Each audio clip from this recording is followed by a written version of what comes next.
तो 5S system क्या है? 5S सिस्टम है फ्रेंड्स एक लीन मैन्युफैक्चरिंग टूल है जिसमें क्या करते हैं, नॉन वैल्यू एडिड प्रोसेस को क्या करते हैं, रिमूव करते हैं। नॉन वैल्यू एडिड प्रोसेस कौन सी होती है? जो प्रोसेस वैल्यू क्रिएट नहीं करती, जिनका हमें कस्टमर कोई मनी पे नहीं करता है, कस्टमर की रिक्वायरमेंट नहीं रहती, उसको बोलते हैं नॉन वैल्यू एडिड प्रोसेस। और ये स्टैंडर्ड मेथड है कोई भी नेसेसरी काम करने का। इसका मतलब क्या है कि कोई भी आपका नेसेसरी वर्क है, जो वैल्यू एडिड प्रोसेस है, उनको करने का एक स्टैंडर्डाइज वे है।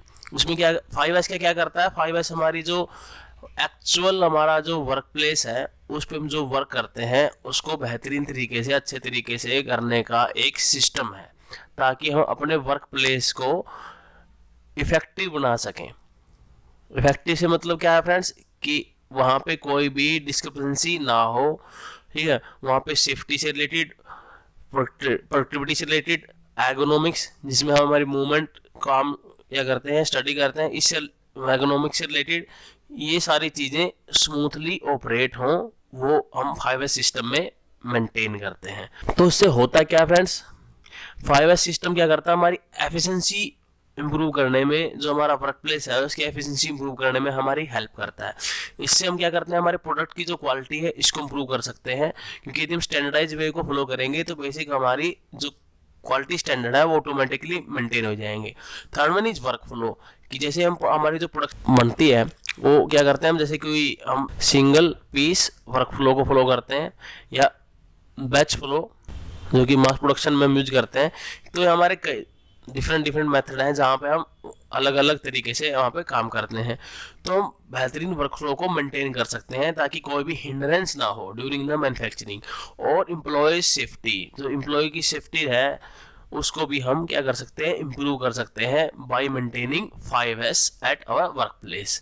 तो 5S फ्रेंड्स होता क्या है, फर्स्ट S का मतलब है फ्रेंड्स शॉर्ट, इसको जापानीज वर्ड में बोलते हैं सीरी, और इसका हिंदी में मतलब क्या है कि छांटना। नो नीडेड आइटम्स को अपने जो एक्चुअल वर्क प्लेस है उससे क्या करते हैं, अलग करते हैं। हमारे पास जनरली वर्क प्लेस पे फ्रेंड्स दो टाइप की जो हमारे आइटम्स रहते हैं, नीडेड जिनको हम डेली बेस पे जरूरत रहती है, नॉट नीडेड जिनको हमें जरूरत नहीं पड़ती बट वो हमारे वर्क प्लेस को वहाँ पे घेरे रहते हैं, और ओकेजनल आइटम्स जिनको हमें मंथली या सीजनली हमें रिक्वायरमेंट रहती है। तो उन सभी चीज़ों को हम क्या करते हैं, इस पर्टिकुलर शॉर्ट सेक्शन में या शॉर्ट की जो एक्टिविटी है जो कि 1S के अंतर्गत हमारी आती है, उसको क्या करते हैं हम अलग अलग करते हैं, ताकि हमारा जो वर्क प्लेस है वहाँ कंजस्टेड ना हो।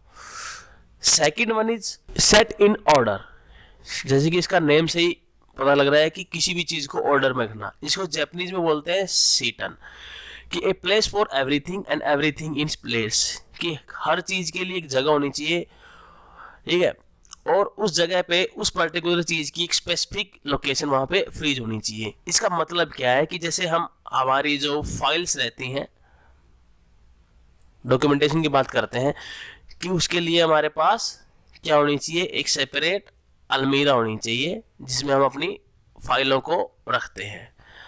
अब उस पर्टिकुलर अलमीरा में फ्रेंड्स जो हमारी फाइल की लोकेशन है वो भी वहाँ पे फिक्स होनी चाहिए या डिस्क्राइब होनी चाहिए। तो इसको बोलते हैं कि सेट इन ऑर्डर, मीन्स हमारा जो डॉक्यूमेंट सिस्टम है वो क्या होगा, 2S के अकॉर्डिंग मेंटेन होगा, वो ऑर्डर में होगा, कि यहाँ पे एक प्लेस है फाइलों के लिए और उसमें हर फाइल की जगह एक निश्चित है। Next one is 3S। 3S का मतलब है शाइन। शाइन मीन्स सफाई, शीशो, इसको जापानीज वर्ड में शीशो बोलते हैं। इसका मतलब होता है स्वच्छता, कि everything should be clean, means जो आपके वर्क प्लेस में आपकी फ्रेंड्स जो मशीन है या मटेरियल है या आपका डॉक्यूमेंटेड वर्क है, जो भी चीज़ें आपके वर्क प्लेस में यूज होती हैं, आपके टूल्स हैं, वो क्लीन होनी चाहिए। मीन्स वो वाटर, ग्रीस, डर्ट एटसेट्रा जो चीज़ें हमारे जो वर्क प्लेस है उसको मीन्स गंदा करती हैं, ठीक है, क्योंकि हमारे डेली वर्क करना होता है और जब हम डेली वर्क करते हैं तो चीज़ें गंदी होती हैं। तो हर चीज़ को हमें साफ रखना है, चाहे हमारी डेली यूज होने वाली मशीन है या हमारा कोई मटेरियल है या हमारा टूल है, वो हर चीज़ वहाँ पे साफ होनी चाहिए ताकि आपको कोई भी नॉर्मलिटी क्लियरली वहाँ पे नजर आए यदि कोई अबनॉर्मलिटी वहां पे होती है। और उसकी वजह से जैसे कि आपका यदि वाटर, ग्रीस या डर्ट रहेगा तो आपकी बहुत सी चीज़ें मिस हो सकती हैं। जैसे ग्रीस या ऑयली यदि आपका फर्श रहेगा तो आपका वहाँ पे क्या होगा, एक्सीडेंट होने के यहाँ पे चांसेस बढ़ जाते हैं, या फायर वहाँ पे लग सकती है यदि आप सही तरीके से कोई चीज़ें मेंटेन नहीं कर रहे हैं, या वहाँ पे फायर लगने के चांसेस हैं। Next one is standardization. स्केचू स्टैंडर्डाइजेशन का मतलब क्या है, make everything as standard and compliance, कि आपने जो भी 1S 2S और 3S में हमारी एक्टिविटी फ्रीज करी है फ्रेंड्स, उनको हम क्या करते हैं, स्टैंडर्डाइज हमारा जो सेक्शन है उसमें हम मेंटेन करते हैं कि उसके लिए क्या करते हैं, रूल बनाते हैं, रूल रेगुलेशन को हम वहाँ पे इम्प्लीमेंट करते हैं। वहाँ पे हम चेकलिस्ट मेंटेन करते हैं, कलर कोडिंग वहाँ पे हम करते हैं। तो क्या करते हैं, हम क्या करते हैं यहाँ पे स्टैंडर्ड मेंटेन करते हैं कि किसी जो हमने स्टैंडर्डाइज कर दिया है, कलर से उसको डिस्टिंग्विश कर दिया है, हमने को रूल बना दिया है, ठीक है, वहाँ पे चेकलिस्ट इंप्लीमेंट कर दिया है। तो ये क्या करते हैं, इसको बोलते हैं स्टैंडर्डाइजेशन, की रूल से ये अलग अलग जो हमारे मेथड है, वर्क इंस्ट्रक्शन है, उनके थ्रू उस चीज़ को क्या करना, स्टैंडर्डाइज कर देना, ताकि हर उसको फॉलो करे या उसको आइडेंटिफाई करे इजीली तरीके से। Next one is 5S। 5th means sustain. इसको जापानीज में बोलते हैं शित्सुक, मीन्स किसी चीज को सस्टेन रखना, उसको स्टेबल रखना। कि जब आप make habit in daily routine, means जब आप डेली रूटीन में 1S 2S 3S 4S इन सभी एक्टिविटी को अपने डेली रूटीन बना लेंगे तो क्या होगा, आपका वर्क प्लेस एक बेहतरीन जगह होगा काम करने के लिए। तो ये चीजें कब मेंटेन रहेंगी, जब आप हर जो एम्प्लॉय है, चाहे वो ऑफिस में काम कर रहा हो या शॉप फ्लोर पे काम कर रहा हो, हर जगह पे उसको as a daily routine accept करता है और प्रैक्टिस करता है। तब आप इन सभी 4S तरीके हैं किसी वर्कप्लेस को बेहतरीन करने के, वो मेंटेन कर सकते हैं। तो 5S में हमें इस बात का ख्याल रखना होता है कि हमारे जो 4S है सिस्टम है, वो हमारे डेली रूटीन में या डेली हैबिट में हम उनको प्रैक्टिस करें। Next one is why we needs 5S system. कि फ्रेंड्स, किसी भी ऑर्गेनाइजेशन सर्वाइव के लिए दो चीज़ें इंपॉर्टेंट होती हैं, कि वो ईयरली या कंटिन्यूसली प्रॉफिट में इजाफा करे। यदि वो प्रॉफिट में इजाफा नहीं करता है तो वो ऑर्गेनाइजेशन लंबे टाइम तक सर्वाइव नहीं कर पाती है। सेकंड वन इज कंपटीशन, की जैसे कि डेली जो हमारी चेंजिंग इन्वायरमेंट है मैन्युफैक्चरिंग इंडस्ट्रीज का, तो वहाँ पे बहुत ज़्यादा कॉम्पिटिटिवनेस वहाँ पे हमें मिलती है, क्योंकि हर एक कंपनियाँ अपने सर्वाइवल के लिए ग्रोथ करना चाहती है और बेहतरीन प्रोडक्ट वहाँ प्रोड्यूस करना चाहते हैं किसी भी कॉम्पिटिटिव कंपनी के रिस्पेक्ट में। तो हर कंपनी अपने सर्वाइवल के लिए प्रॉफिट बढ़ाना चाहती है और वो अपने कंपटीशन को भी बीट करना वहाँ पे चाहती है। तो जैसे कि लिविंग ऑर्गेनिज्म है फ्रेंड्स, जैसे इन्वायरमेंट चेंज होता है तो लिविंग जो ऑर्गेनिज्म है वो उसके अकॉर्डिंग अपने आप को ढाल लेते हैं। तो यदि वो अपने आप को इन्वायरमेंट चेंजेस के अकॉर्डिंग चेंज नहीं करेंगे तो वो उनका सर्वाइव होना मुश्किल हो जाएगा। वैसे ही किसी भी ऑर्गेनाइजेशन के लिए कि यदि वो चेंजिंग इन्वायरमेंट के अकॉर्डिंग चेंज नहीं होगी, ठीक है, तो उसका सर्वाइवल भी वहाँ पे मुश्किल हो जाएगा। तो इन दोनों चीज़ों को हमने यहाँ पे कोरिलेट किया है कि जैसे कि कोई न्यू टेक्नोलॉजी यदि आप अडॉप्ट नहीं करते तो आप ओल्ड टेक्नोलॉजी के साथ काम करते हैं तो आपकी क्या होगी, इफेक्टिवनेस या कैपेसिटी कह सकते हैं हम, वहाँ पे कम होगी with respect to your competitor, ठीक है। या न्यू प्रोडक्ट आप लॉन्च नहीं करेंगे या अपने कॉस्ट को आप कम नहीं रखेंगे या अपनी सेल्स को इंक्रीज नहीं करेंगे तो वो कंपनी सर्वाइव नहीं कर पाएगी। तो यहाँ पे क्या है, प्रॉफिट जिसकी हम बात कर लेते हैं कि प्रॉफिट आप कब कमाएंगे। तो आज के ईरा में प्रॉफिट कमाने का जो एक बेसिक रूल है वो क्या है कि ड्यू टू कंपटीशन आप अपने जो प्राइस वैल्यू है उनको ज़्यादा नहीं कर सकते। तो इसमें एक प्रॉफिट का ये तरीका है कि आप अपनी जो मैन्युफैक्चरिंग कॉस्ट है उसको कम करें, क्योंकि यदि आप अपनी कॉस्ट को ज़्यादा, प्राइस को ज़्यादा बढ़ाएंगे तो आपके कॉम्पिटिटर वहाँ पे आपको लीड कर जाएंगे, क्योंकि उनका जो प्रोडक्ट है आपसे सस्ता होगा। तो आप अपनी मैन्युफैक्चरिंग कॉस्ट को ही कम करके आप ज़्यादा प्रॉफिट वहाँ पे कमा सकते हैं। तो मैन्युफैक्चरिंग कॉस्ट कब होगी, जब आप अपने सभी वर्क प्लेस पे आपके जो रिसोर्स हैं उनका इफेक्टिव यूटिलाइज करेंगे। और ये इफेक्टिव यूटिलाइजेशन कब होगा फ्रेंड्स, जब आप वर्क प्लेस पे हर जगह जो आपके काम करने के तरीके होंगे वो क्या होंगे, स्टैंडर्डाइज होंगे और अपने जो मटेरियल है या टाइम है वो आप सेव करेंगे और उसी पर्टिकुलर टाइम में और उसी मटेरियल में आप अपने पर्टिकुलर प्रोडक्ट को बना के देंगे। तो इस तरह 5S सिस्टम हमें क्या करता है, सपोर्ट करता है हमारी मैन्युफैक्चरिंग कॉस्ट को कम करने में, और या मैन्युफैक्चरिंग कॉस्ट को बढ़ाने से रोकने में, ये दोनों ही तरीके से आप इसको बोल सकते हैं। Next one is fat man example. इस एग्जांपल के थ्रू हम समझाएंगे कि किस तरह से 5S हमारे लिए इंपॉर्टेंट है। जैसे कि हमने दिखाया कि यहाँ पे एक फैट मैन रन कर रहा है किसी मैराथन को अचीव करने के लिए, तो आप जाहिर सी बात है यदि आदमी बहुत ज्यादा मोटा होगा, बहुत ज्यादा वेट उसने गेन कर लिया है, तो वो किसी मैराथन की जो कि एक 30 किलोमीटर के अप्रोक्स होती है उसको अचीव नहीं कर पाएगा, या बहुत लेट अचीव कराएगा, जिसका कोई वहां पे इंपॉर्टेंस फ्रेंड्स वहां पे नहीं रहता। तो क्या करेगा, स्टार्टिंग में तो रन करेगा, बट मिडिल वे या मिडिल वे से पहले ये थक जाएगा, बहुत ज्यादा थक जाएगा, या उसकी रनिंग जो स्पीड होगी फ्रेंड्स वो बहुत ज्यादा क्या हो जाएगी, कम हो जाएगी। तो सेम किसी कंपनी के सर्वाइवल के लिए, ठीक है, क्या है कि वो कंपनी फैट अपना कम करे। और फैट का मतलब क्या है, बर्डन ऑन कंपनी। और किसी कंपनी के ऊपर फ्रेंड्स बर्डन क्या होता है कि जैसे रीवर्क, स्क्रैप, ठीक है, non effective utilisation of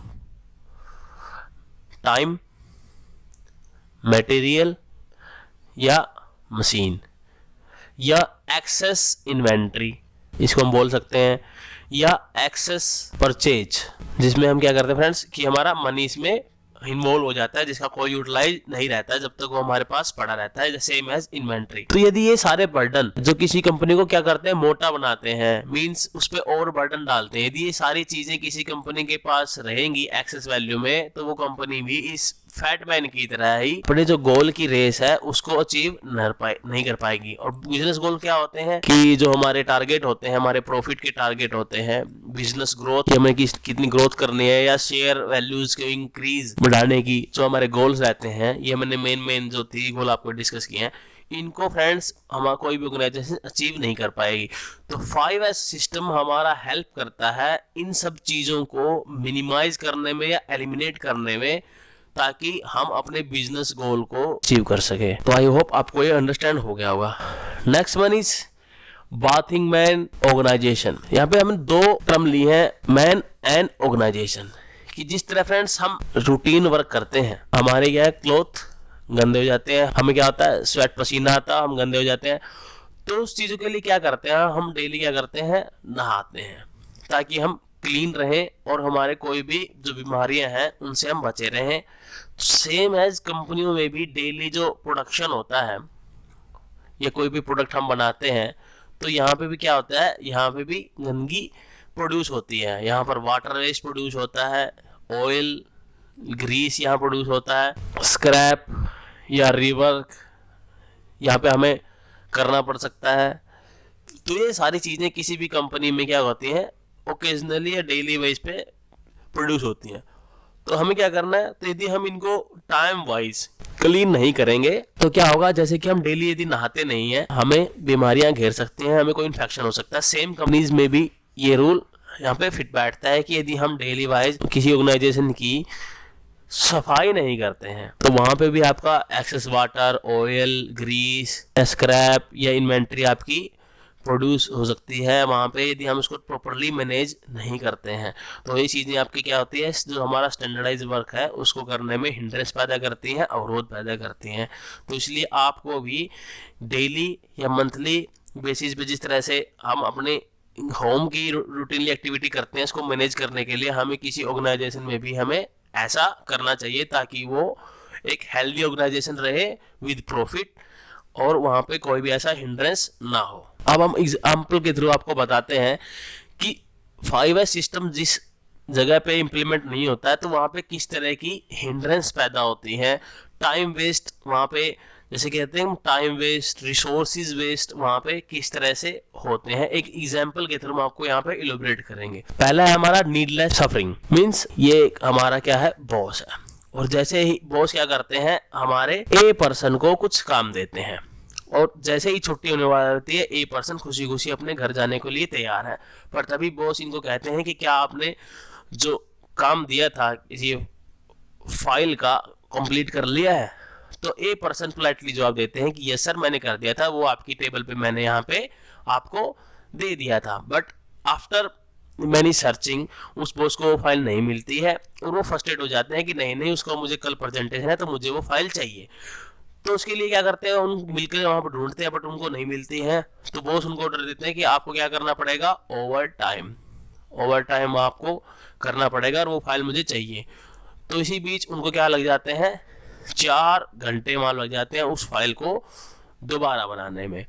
but जैसे ही बॉस घर के लिए निकलते हैं तो उनको अपने बैग में वो फाइल मिल जाती है और वो बहुत ही फ्रस्ट्रेट फील करते हैं। तो यहाँ पे क्या आप अंडरस्टैंड किया कि यदि आपकी फाइल की लोकेशन सही जगह पे होती, आपको अपना टाइम 4 हॉर्स जो एक्स्ट्रा इस एम्प्लॉय ने इन्वेस्ट किए, ठीक है, वो यहाँ पे सेव हो जाते हैं। जो आप इंपॉर्टेंट काम जो उन 4 घंटों में ये पर्टिकुलर जो एम्प्लॉय है या ये बॉस है ये कर सकते थे, वो आप नहीं कर पाए।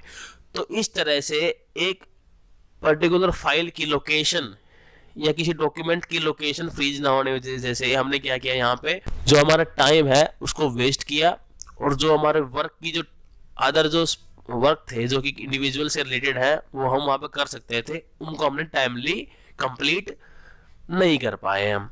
और वो हमने अपने क्या करे, जैसे कि इस पर्टिकुलर एसोसिएट को अपने काम क्या करने पड़े होंगे, शिफ्ट करने पड़े होंगे, same as it is boss को भी अपने काम 4 घंटे डिले करने पड़े होंगे। तो इस तरह से कहते हैं कि यदि फाइल की लोकेशन सही होती तो हम चीज़ों से बच सकते थे। तो यहाँ पे दिखाया है हमने कि यहाँ पे किस तरह से वेस्टेज हुई है विद 5S सिस्टम के फेलियर से, कि 5S सिस्टम को अपने मेंटेन नहीं किया है। Next example of home the towel incident. ये incident most of the time लोगों के साथ होता है, तो हमने यहाँ पे इसलिए इसको प्रैक्टिकली समझाने के लिए आपको यहाँ पे इम्प्लीमेंट किया है। ये हमारे पर्सन है मिस्टर एक्स और ये इनकी वाइफ है मिसिज वाई। तो ये क्या करते हैं, बाथरूम में घुसते हैं नहाने के लिए और ये अपना टावल वहीं पे टांग देते हैं किसी अनफिक्स लोकेशन पे और अपने क्लोथ्स को भी उनके ऊपर टांग देते हैं। तो क्या होता है, टावल यहाँ पे हाइड हो जाता है। बट ये शेव करने लग जाते हैं, उनको बाद में आ जाता है कि इन्होंने टावल को कहीं पे बुला दिया है। तो ये अपने मिसेज से डिमांड करते हैं कि उनको टावल कहाँ है और ये पूरे घर में यहाँ पे क्या करते हैं, सर्च करते हैं बट उनको टावल नहीं मिलता। और बाद में हीटिंग आर्गुमेंट के साथ इनकी वाइफ इनको एक टावल क्या करती है, हैंड ओवर कर देती है। बट बाद में जब उनको पता चलता है, नहा के अपने कपड़ों को वहां पे पहनते हैं तो उनको देखते हैं कि टावल इनके बाथरूम था उसके अंदर ही वहां पे रखा हुआ है। और बाद में जब पत्नी को उनकी मिसेज को पता चलता है तो वहां पे भी एक डिसएग्रीमेंट वहां पे क्रिएट हो जाता है। तो इस इंसिडेंट से फ्रेंड क्या पता चलता है कि यदि आपके टावल की, यदि आपके क्लोथ्स की लोकेशन आप स्टैंडर्डाइज तरीके से फिक्स करते तो ये इंसिडेंट नहीं होता। आपके जो हीटिंग आर्ग्यूमेंट है आप उससे बच सकते थे। आपको जो बाथिंग नहाने में जो टाइम आपका वेस्ट हुआ है, मीन्स डिले हुआ है आपको नहाने में, वो आप रिमूव कर सकते थे, उसको बचा सकते थे। सेकंड, यहाँ पे हमने टावल के एग्जांपल से आपको क्या बताना चाहा है, यदि आपको ओल्ड रिसोर्सेज जो आपके पास अवेलेबल हैं वो आपको नहीं मिलते हैं तो आप क्या करते हो, न्यू रिसोर्सेज का यहाँ पे यूज करते हो। और क्या रहता है फिर, ओल्ड रिसोर्स आपके या मेन मशीनरी या टूल जो भी है वो भी आपके पास अवेलेबल रहते हैं और न्यू जो रिसोर्सेज है वो भी आप क्या कर सकते हैं, इन्वॉल्व कर लेते हो। तो यहाँ पे क्या होता है, डबल रिसोर्सेज आपके यहाँ पे यूज होने लग जाते हैं with respect to single one. तो इस तरह के जो वेस्ट हैं वो हमारे वर्क प्लेस पे भी हमें क्या करते देखने को मिलते हैं। तो इन 5S सिस्टम से यदि आप वर्क प्लेस पे काम करते हो, इफेक्टिवली इंप्लीमेंट करते हो 5S सिस्टम को, तो इस तरह से टाइम, रिसोर्सेज, डिले, ये सब डिफेक्ट्स हैं जो किसी कंपनी के ग्रोथ में हमारे हिंड्रेंस पैदा करते हैं, तो उन सबको आप एलिमिनेट कर सकते हो या मिनिमाइज वहाँ पे हम कर सकते हैं। आई होप फ्रेंड्स 5S के ये जो बेसिक कंसेप्ट है वो आपको अंडरस्टैंड हो गए होंगे। मिलते हैं आपसे हमारे नेक्स्ट लर्निंग सेशन में, जिसमें हम 5S के डिफरेंट जो लेवल हैं 1S, 2S, 3S, उनको 1 बाय 1 डिटेल में स्टडी करेंगे और उनको देखेंगे कि उनको अपने वर्क प्लेस पे आप कैसे इम्प्लीमेंट कर सकते हैं। Not only theoretical but practical implementation का भी हम वहाँ पे डिस्कस करेंगे। तो तब तक जुड़े रहिए हमसे हमारे online learning training platform quality conceptual के साथ। धन्यवाद।